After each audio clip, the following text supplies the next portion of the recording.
दिंडी झाली किंवा ज्याला आपण प्रभात फेरी म्हणू,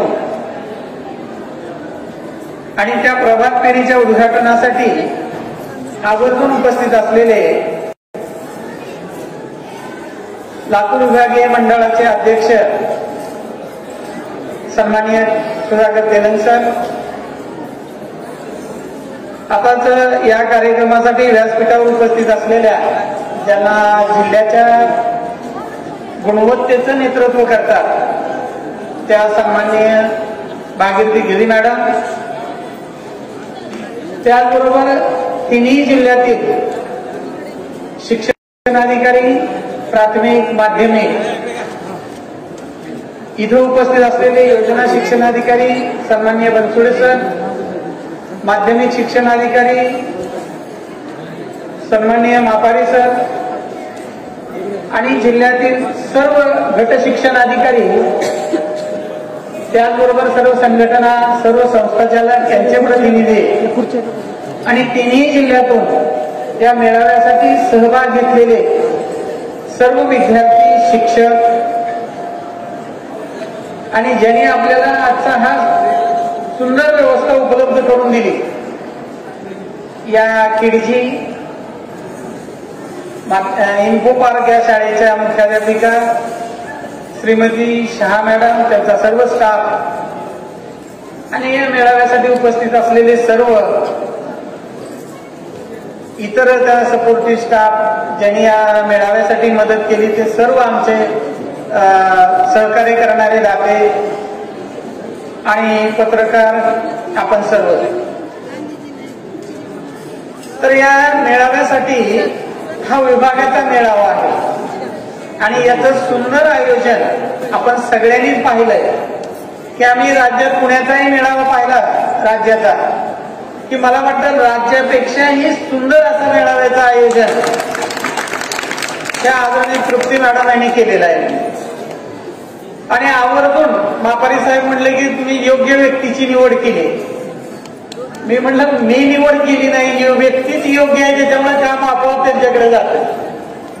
आणि कुठलाही कार्यक्रम असेल की आणणारे मॅडम जर असतील तर आपल्या सगळ्यालाच माहित आहे की अगदी गट शिक्षणाधिकाऱ्यापासून ते शिक्षणाधिकाऱ्यापर्यंत त्यांची कारकीर्द आपल्याला माहित आहे.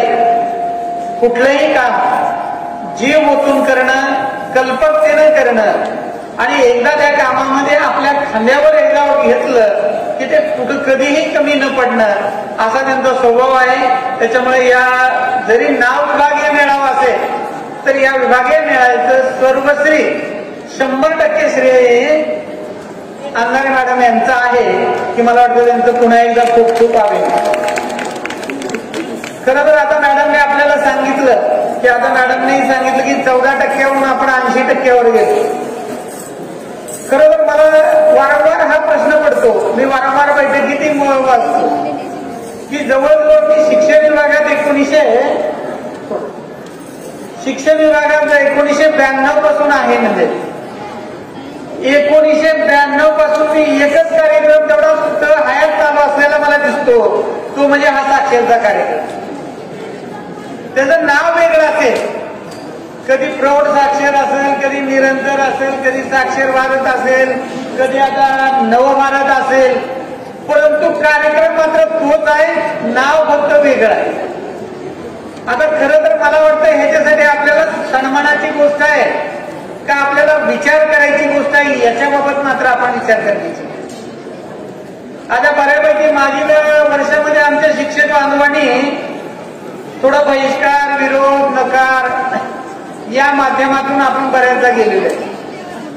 आणि असं आपण सगळ्यांनी सांगितलं की बाबा हे अशैक्षणिक काम आहे. खरं तर मला आपल्याला सांगायला हरकत नाही, हे शैक्षणिक काम अशैक्षणिक काम नाही, तर पूर्वी जे आपण जी काय थोडस आपल्यातून कुत्राई झाली, हायगरी झाली, त्याचं हे प्रायश्चित्त घेण्याचं काम आहे.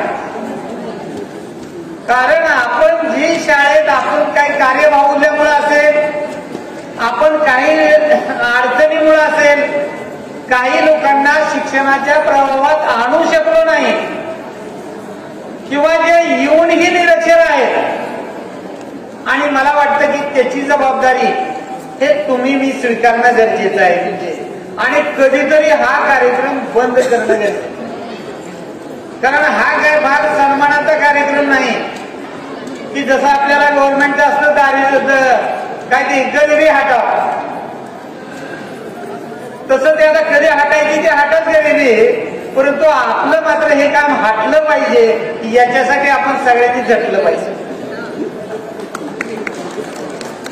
कारण हे काम वारंवार करायचं काम नाही असं माझी ठाम धारणा आहे. म्हणजे त्याच्यासाठी आपण आपल्या विभागामध्ये यावर्षी सांगितलं की पहिलीच्या वर्गाला त्या शाळेतला सर्वात हुशार शिक्षक नेमा.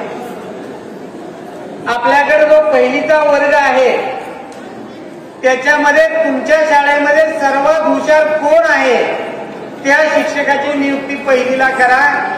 त्यातल्या त्यात मुख्याध्यापकाला पहिली देऊ नका. याचा अर्थ मुख्याध्यापक हुशार नाही असं नाही, सगळ्यात जास्त हुशार मुख्याध्यापक आहे, परंतु त्यांना इतर कामं आपली करावी लागतात. कारण केंद्रात जावं लागतं, पंचायत समितीला जावं लागतं, वेगवेगळ्या योजनांचा हिशोब आहे, रेकॉर्ड आहे, वेगवेगळ्या लोकांना तोंड द्यावं लागतं. म्हणून आपण असं सांगितलं की पहिलीच्या शिक्षक म्हणून मुख्याध्यापकांना देऊ नका. आणि आपण यावर्षी ठरवलंय की पहिलीचा विद्यार्थी एप्रिलमध्ये 100% मुलांना चांगलं लिहिता वाचता आलं पाहिजे आणि अंकगणितातल्या 2 क्रिया आल्या पाहिजे. कारण आपण म्हणत असाल की 4 क्रिया सोडून 2 का, तर पहिलीच्या वर्गासाठी यावर म्हणजे 2च क्रिया आहेत, बेरीज आणि वजाबाकी. मात्र गुणाकार आणि भागाकाराची पूर्वतयारी त्याच्यामध्ये. जर मला सांगावं असं वाटतं, जसं आपण कॅच देम यंग म्हणतो, जर त्याचा सोर्स जर आठवला तर हा पुढचा कार्यक्रम आपोआप थांबणार आहे. आणि एक दिवस मी म्हणतो लातूरच नाही, महाराष्ट्रच नाही, तर देश सुद्धा आपल्याला साक्षर झाला असं डिक्लेअर करावा लागेल आणि पुन्हा आपल्याला ही योजना राबवावी लागणार. आता थोडस याच्यामध्ये बदल केलेला आहे. हा फक्त नवभारत साक्षरता लिहिता वाचता येण्याचा कार्यक्रम नाही. तुम्ही जर इथं आपल्याला समोर जर चित्र पाहिलं तर ते मोबाईलचं चित्र आहे. म्हणजे तिथं खाली जर आपली महिला पाहिली असेल तर ते संगणक ऑपरेट करायचे आहे. फक्त सही येण्यापुरती साक्षरता आपल्याला अपेक्षित नाही, तर ही जी काही डिजिटल तंत्रज्ञान आहे त्या डिजिटल तंत्रज्ञानाचा सुद्धा वापर आपल्याला याच्यामधून करायचा आहे. आणि हे नवभारत साक्षरता अभियान हे फक्त लिहिण्या वाचण्यापुरतं नाही, तर त्या कुटुंबाला त्या व्यक्तीला आर्थिक साक्षरता याचं सुद्धा आपल्याला धडे द्यायचं. आणि या सगळ्या कार्यक्रमाची सुरुवात ही आपल्याला इथून झालेली आहे. तर मला असं वाटतं की आपल्या कलेक्टर मॅडमने सगळ्यात चांगली सूचना केली की तुमच्या घरावर तुमच्या बरोबर तुमच्या पत्नीचंही नाव लिहा. की मला वाटतं ही चांगली सूचना आहे. परंतु मी आता तेलंग साहेबांना सांगितलं की आम्ही आधीच राबवलं, म्हणलं आमच्या दारात दोघांच्या नावाची पाटी आहे, आधीच लावलेली आहे म्हणजे. तर मला वाटतं की आपण सुद्धा लावायला हरकत नाही. आता त्याने काय फरक पडतो नाव लावल्यानं हा विषय नाही, पण नक्की फरक पडतो एवढी मात्र खात्री आहे. कारण त्या घरामध्ये हा फक्त गणपत मोरेच राहत नाही, तर इथं सुदर्शना मोरे सुद्धा राहतात, ते आलेल्याला कळतं. आणि मला वाटतं की ही सुरुवात आज खरं तर आपला सगळ्यांचा योग आहे की मॅडमने एक अत्यंत चांगली सूचना केलेली आहे. आणि याच्यासाठी मला वाटतं की काही लोकांच्या घरावरच्या पाट्या जुन्या झाल्या असतील त्यावेळी या निमित्तानं बदलून निघतील आणि ज्यांनी लावल्या नाही त्यांनी सगळ्यांनी लावून. आता काही लोकांचं मत आहे की आम्ही काय गरज आहे लावायची, तर पाठी आपल्या घरावर सगळ्यांनी लावा आणि चांगला संदेश हा या मेळाव्यातून आपल्याला घरोघरी चालायला दिसेल. कारण कुठलंही मोठं काम हे काही एकदम मोठ्या प्रमाणात होत नाही, सुरुवात छोटी असते आणि त्याचं स्वरूप मोठं असतं. तर मला वाटतं की एक पाऊल आपण त्या दिशेनं प्रयत्न करूया.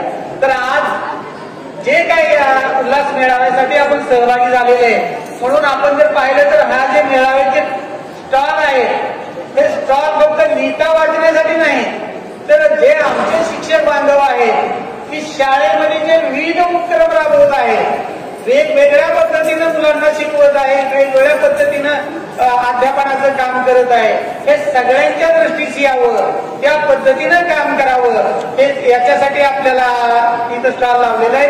आणि पुन्हा एकदा सांगतो, मागील 2 दिवसामध्ये आपले सन्माननीय शिक्षण मंत्री दादाजी भुसे साहेब यांनी 2 दिवस बैठक घेतली. त्या 2 दिवस बैठकीमध्ये साहेबांचा खरं तर माझ्या या 30-32 वर्षाच्या अनुभवामध्ये आपल्याला नावं नाही कुणाचं ठेवायचं, परंतु शिक्षण मंत्र्यांनी सर्वप्रथम सर्व संघटना, सर्व संस्था चालक, त्याचबरोबर शिक्षण तज्ञ आणि सर्व अधिकाऱ्यांकडून काय अपेक्षा माझ्याकडून आहे, शिक्षण विभागाकडून काय अपेक्षा आहे, त्या जाणून घेतल्या. आणि त्यांनी सांगितलं की दर आठवड्याला मी एका शाळेला भेट देणार. मला वाटतं की आमचे शिक्षक बांधव अधिकारी यांच्यासाठी एक महत्वाची गोष्ट आहे की त्याने सांगितलं की दर आठवड्याला मी एका शाळेला भेट देणार. आणि याबरोबर त्याने आम्हा सगळ्या अधिकाऱ्यांना सांगितलं की सचिन साहेबांना सांगितलं दर 15 दिवसाला तुम्ही एका शाळेला भेट द्यायची. आयुक्तांना सांगितलं की तुम्ही दर 15 दिवसाला एका शाळेला भेट द्यायची. आणि बाकीचे डायरेक्टरांना दर 15 दिवसाला एका शाळेला भेट द्यायला सांगितलंय.